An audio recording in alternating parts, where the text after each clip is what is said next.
Companies are severing ties with Ye, the artist formerly known as Kanye West, in the wake of his anti-Semitic remarks. But there are questions as well about why some companies didn't react sooner to other racist and offensive remarks he's made. John Yang has more. This week, Adidas ended a multi-billion-dollar business deal with the artist, saying his anti-Semitic remarks went against the company's values.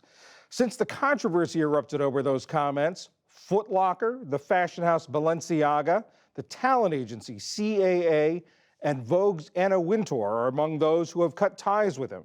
But so far, Spotify and Apple Music have resisted calls to drop him from their music streaming platforms. LZ Granderson is an op-ed columnist for the Los Angeles Times and host of the podcast Life Out Loud. LZ, thanks so much for joining us.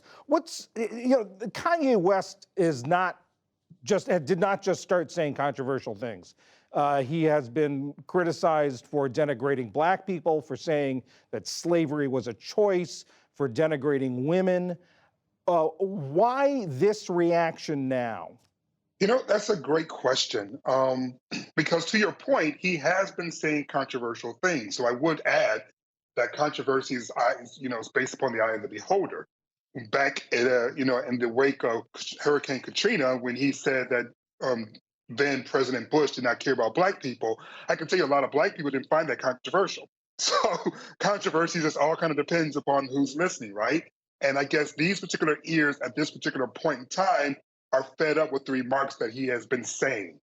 I don't want to make it sound as if I'm going to have an oppression Olympics, but it is interesting that he has been able to say a lot of anti-black things for a very long time with no financial repercussions.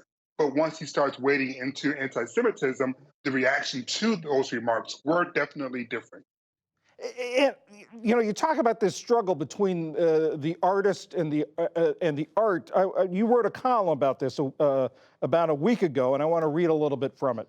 You wrote, year by year, track by track, sneaker by sneaker, tweet by tweet, he shows us why we should follow and why we should tune out. Like so many people, I kept finding ways to carve the artistry from the artist, even though I knew they were one and the same. Then one day, I just stopped. Why did you just stop? What was the breaking point for you? It was really the remarks about my ancestors, his ancestors, not resisting enslavement. When he went to TMZ and he has that sort of rant, and within that rant, he really says some really awful things about the people who survived the transatlantic slave trade. And I just I could not say, well, this beat sounds really, really good, so I'm just going to ignore these remarks from this person. That was just my breaking point, though in retrospect, I should have reached that point much sooner than I did. So you're going to stop listening to him, even though you acknowledge in the column how much you appreciated his music. You're just going to stop? I have stopped. We used to play his music during my radio show that I co-hosted in Los Angeles. After those remarks, we stopped. I requested that we stopped. I personally have stopped. But, I'm not asking other people to follow in my footsteps. All I'm suggesting is that if you stop and ask yourself if the words he say work for you, do you support what he's saying? Do you want him to continue saying what he is saying? And if you don't, then what are you prepared to do about that? And if it's nothing, that's perfectly fine. That's your prerogative. But for myself, I was not happy with just saying nothing. I just decided on my own that I'm just going to carve his work out of my life because I don't want to appear that I'm in alignment with the things that he is saying. As we mentioned, LZ, there are calls for Spotify, Apple Music to drop him from their platforms. Do you want to see more companies, more marketers cutting ties with him? I would like to see more people follow their convictions. If you have a corporation with a mission statement that says you are against certain ideas or comments or speech or behavior, then I would expect you to be consistent with the mission statement that you set forth in terms of saying this is what your culture is.